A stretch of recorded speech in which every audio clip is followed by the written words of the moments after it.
Market లో invest చేసి మీ డబ్బులు డబుల్ చేసుకోవాలనుకుంటున్నారా? సుందరరామిరెడ్డి గారి లైవ్ సెమినార్ కి అటెండ్ అవ్వండి.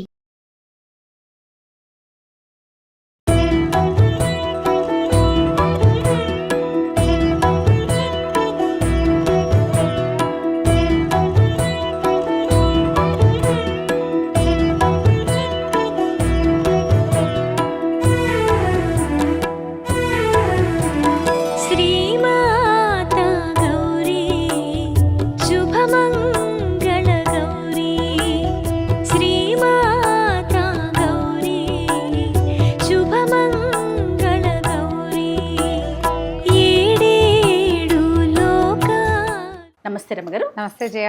రమగారు, మనము దసరా శరన్నవరాత్రులు చేస్తూ ఉన్నాము. 5వ రోజులో ఉన్నాం. ఈ రోజు యొక్క విశిష్టత 5వ రోజులోకి వచ్చేసాం. ఈసారి కొంచెం తిథులు పెరిగినాయి కదా, అందువల్ల ఇవాళ ఈ 5వ రోజున మన శ్రీశైలంలో నవదుర్గా స్వరూపాలలో ఒకటైనటువంటి స్కందమాతని వెలయిస్తారు. స్కందమాత అంటే కుమారుణ్ణి ఎత్తుకుని కూర్చున్నటువంటి అమ్మవారు. పార్వతీదేవి చేతిలో స్కందుడు కుమారుడుగా కనపడతాడు. ఈ స్వరూపంలో ఉన్న అమ్మని అర్చిస్తే సంతానం కలుగుతుంది. సంతానానికి పిల్లలకి కొంతమందికి బాలారిష్టాలు కనపడతాయి. పిల్లలు ఊరికే పడిపోతారు, తరచూ ఏదైనా ప్రమాదాలకి గురవుతారు, ఎప్పుడు ఏదో కింకగా దుఃఖంగా ఉంటారు. అలాంటి పిల్లలతోటి ఇబ్బంది పడే తల్లులు కనుక ఈ స్కందమాతని అర్చిస్తే ఆ సమస్య తీరుతుంది. మామూలుగా మనకు సంతానం కావాలన్నా కూడా స్కందుడినే ఆశ్రయిస్తాం. అవును కదా, మన రామాయణంలో నుంచి స్కందజననం చదువుకోమని అది చెప్తారు కదా. ఈ స్కందమాత చాలా విశేషమైన స్వరూపం. అమ్మవారు చక్కగా పిల్లవాడిని ఎత్తుకుని కూర్చుని ఉంటుంది. ఆయుధాలు లేకుండా పద్మాలు పట్టుకుని ఉంటుంది.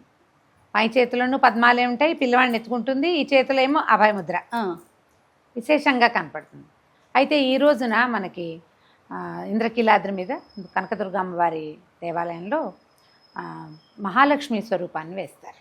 అయితే ఈ మహాలక్ష్మి ఈరోజు శుక్రవారం కూడా అయింది కాబట్టి విశేషంగా మనకి కనిపిస్తుంది. అమ్మవారి చూడు, లక్ష్మీదేవి అవసరం లేనిది ఏముంది, ఆమెతోటే మన ప్రపంచం అంతా. అంతే కదండి. మనకు ఆరోగ్యం కావాలి, ఐశ్వర్యం కావాలి, ధనం ధాన్యం వృద్ధి కావాలి, ఎక్కడికి వెళ్ళినా మన మాట చెల్లాలి, ఎక్కడికి వెళ్ళినా మన కథ నడుస్తూ ఉండాలి.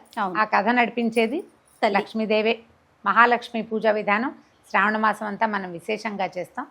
ఈ స్వరూపాలలో ఒక స్వరూపం ఖచ్చితంగా ఈ 10 రోజుల్లో ఒకటి మహాలక్ష్మి స్వరూపంగా కనిపిస్తుంది. అమ్మని గనక ఆశ్రయిస్తే దొరకనిది ఏదీ లేదు. అన్ని రకాల ఐశ్వర్యాలు లభిస్తాయి. ధనధాన్య సమృద్ధి కలుగుతుంది. గోసంపద ఉంటే గోవృద్ధి కలుగుతుంది. అవును, ఏది ఉంటే అది వృద్ధి చెందుతుంది. ఒకవేళ ఏది లేని స్థితి గనక ఏదైనా ఉంటే ఆ స్థితి నుంచి మార్పు వస్తుంది. కాబట్టి లక్ష్మీ పూజా విధానంగానే చేసుకుంటాం. మహాలక్ష్మి అష్టోత్తరం చేసుకోవచ్చు, ఆ తర్వాత ఏమో లక్ష్మీ అష్టకం చేసుకోవచ్చు, కనకధార స్తుతి చేసుకోవచ్చు. ఈ రోజున వచ్చేటువంటి ముత్తైదులని మనం మహాలక్ష్మి స్వరూపంగా భావించి పూజించుకోవచ్చు. అయితే అమ్మవారికి ఏం సమర్పిస్తాం? సాధారణంగానే మనం లక్ష్మీదేవికి శనగపప్పు ఇష్టం. అవును, శనగపిండితో ఏ పదార్థమైనా చేసి పెట్టచ్చు. శనగపప్పుతో చేసేటువంటి బూరెల్ని లక్ష్మీదేవికి నివేదన చేస్తారు. ఈ రోజున బూరెలే. ఈ 5వ రోజున కుమారి పూజ చేస్తాం కదా.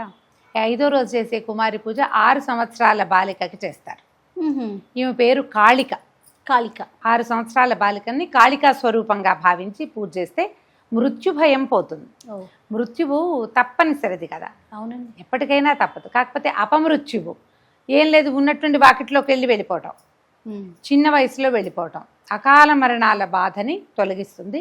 6 సంవత్సరాల బాలిక కనుక మనకి లభిస్తే చక్క పాదాలకు పసుపు రాసి కొంచెం పారాయణ పెట్టి అలంకరించి అమ్మాయిని విశేషంగా ఆమెకి కావాల్సిన ఆహార పదార్థాలు తనకి నచ్చినట్టుగా, ఈ పూర్ణాలు ఈ రోజుకి పూర్ణం కాబట్టి పూర్ణాన్ని కూడా ఆమెకి నివేదన చేసి భోజనం చేసి చక్కగా వస్త్రాలు, అలంకరణ సామాగ్రి అలాంటివి ఇచ్చి పాదాలకు నమస్కారం చేసి అక్షతలు కూడా వేయించుకోవచ్చు.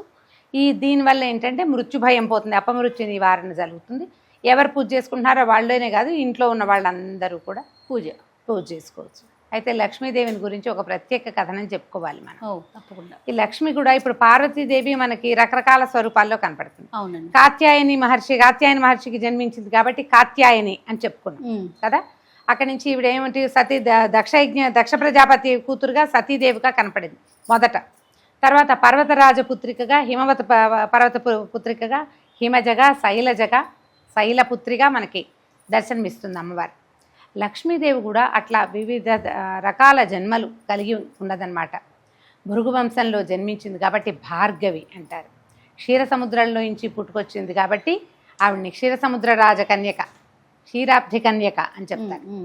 ఎప్పుడూ ఆమె విష్ణుమూర్తి భార్యగా ఉండటమే కాకుండా ఆయన వక్షస్థలంలో కొలువై ఉన్నట్టుగా మనకు కనపడుతుంది. వక్షస్థల లక్ష్మికి ప్రత్యేకమైన వ్యూహలక్ష్మి విధానం అని ఆ మంత్రాన్ని గనక చేస్తే, అనుసంధానం చేస్తే అమ్మవారి యొక్క కరుణ లభిస్తుంది, అయ్యవారి కరుణ కూడా విష్ణు సాయుధ్యం లభిస్తుందని విశేషంగా చెప్తారు.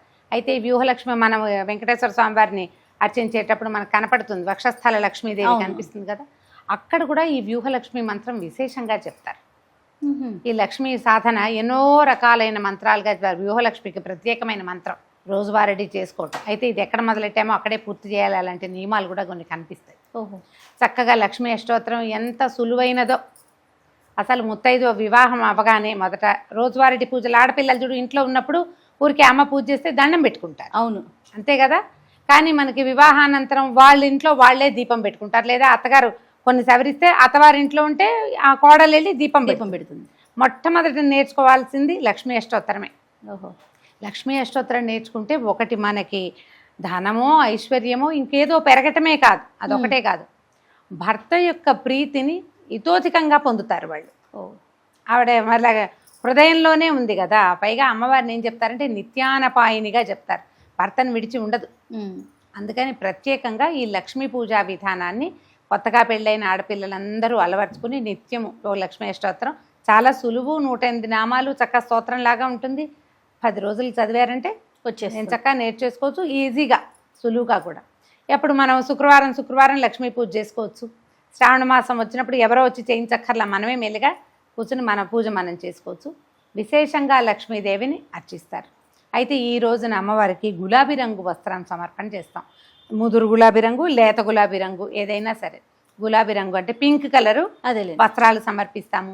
తర్వాత ఏమో పింక్ కలర్ ఆభరణాలు అంటే గాజులు లాంటివి ఏమైనా సమర్పిస్తే పింక్ కలర్వి, ఇదే ఈ గులాబీ రంగు ఆభరణాలని అమ్మవారికి సమర్పించవచ్చు. మన ఇంటికి వచ్చిన ముత్తైదులకు కూడా బొట్టు కడక పెట్టడం, పాదాలకు పసుపు రాయటం, లక్ష్మీ స్వరూపంగా భావించి విశేషంగా అమ్మవారిని ఈ రకంగా సేవించుకోవచ్చు. రమగారు, మరి సాధారణంగా మనం లక్ష్మీదేవికి అనగానే శుక్రవారం పూట ఉదయం పూజ చేసుకుంటూ ఉంటాం. శరన్నవరాత్రుల్లో సాయంత్రం చేస్తాం కదా, దీన్ని ఎట్లా అంటే ఉదయం సాయంత్రం 2 పూట్ల చేసుకోవటం మంచిదంటారా?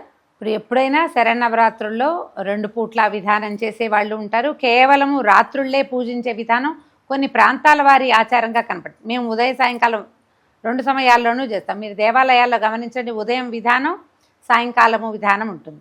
కొన్ని చోట్ల ఏం చేస్తారు, కేవలం మధ్యాహ్నం నుంచి మొదలుపెట్టి అలంకారం చేసి సాయంకాలం సూర్యాస్తమయ వేళకి అమ్మవారి స్వరూపం చూపిస్తారు. అవును, అక్కడి నుంచి విశేషంగా మంగళ నీరాజనాలు, హారతులు ఇవ్వటము, ఆ స్వరూపాన్ని వెలయింపజేయటం అన్నీ సాయంత్రమే కనిపిస్తాయి.